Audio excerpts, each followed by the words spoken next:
Uma doença milenar que já provocou muito sofrimento.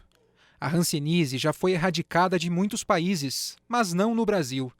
Por aqui, todos os anos são cerca de 30 mil novos casos, o que coloca o país na incômoda posição de segundo lugar do mundo com o maior número de casos. Só perde para a Índia. Todos os anos, milhares de pessoas travam uma luta pessoal contra a hanseníase.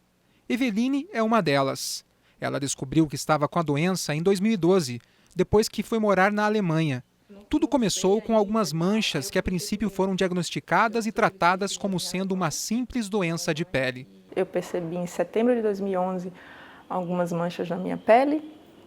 Fui para o dermatologista em Berlim, onde eu moro. E como eles não têm noção nenhuma mais do que seja hanseníase, o primeiro diagnóstico que eu recebi foi de borreliose. Eu acho que aqui chama síndrome de Lyme, que é a doença do carrapato. Quando foi em janeiro de 2012, as manchas retornaram, só que com uma certa inflamação. Elas doíam e estavam quentes.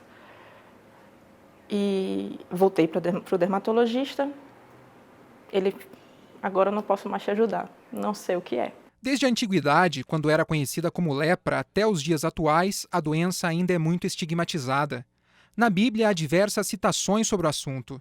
Ela era vista como um castigo, e os leprosos eram totalmente segregados do convívio social.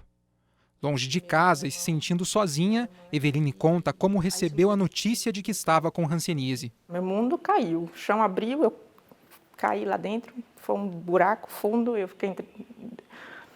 Porque para mim não era só o fato de eu estar doente, era o fato de eu ter 2 anos antes me mudado para a Alemanha, ter começado tudo do zero, aprender uma língua, me adaptar à sociedade, arrumar emprego, etc, etc. E então, 2 anos depois, ficar doente. Eu tinha que praticamente jogar tudo que eu tinha conquistado nos últimos 2 anos fora, admitir e aceitar a doença. E para mim foi um período muito difícil. Até um passado não muito distante, os pacientes com hanseníase eram obrigados a sair de casa e eram levados para leprosários. A internação compulsória vigorou no Brasil entre 1924 e 1962. Era uma forma de controlar a doença, mas que separou muitas famílias.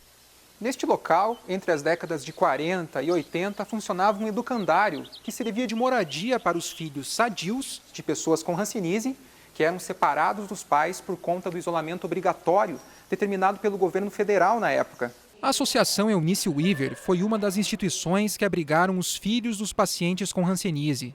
Por esses corredores já passaram centenas de crianças.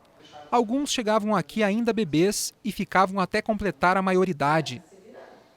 A mulher que dá nome à associação dedicou grande parte da vida a dar assistência a essas pessoas. Hoje a hanseníase tem cura. O tratamento é longo, mas eficaz, e pode ser feito em casa mesmo, tomando alguns medicamentos que são fornecidos de graça pelo SUS. Apesar de ser uma doença infecto-contagiosa, o risco de transmissão para outras pessoas praticamente cessa a partir do momento em que se inicia o tratamento.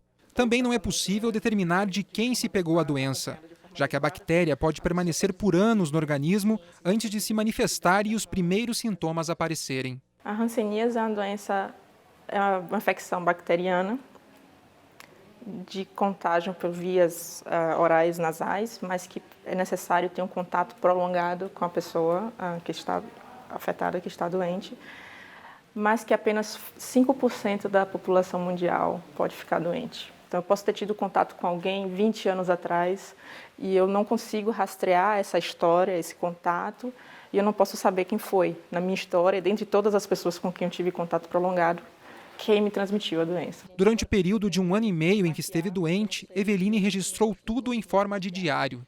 Mais tarde, o material deu origem a um livro.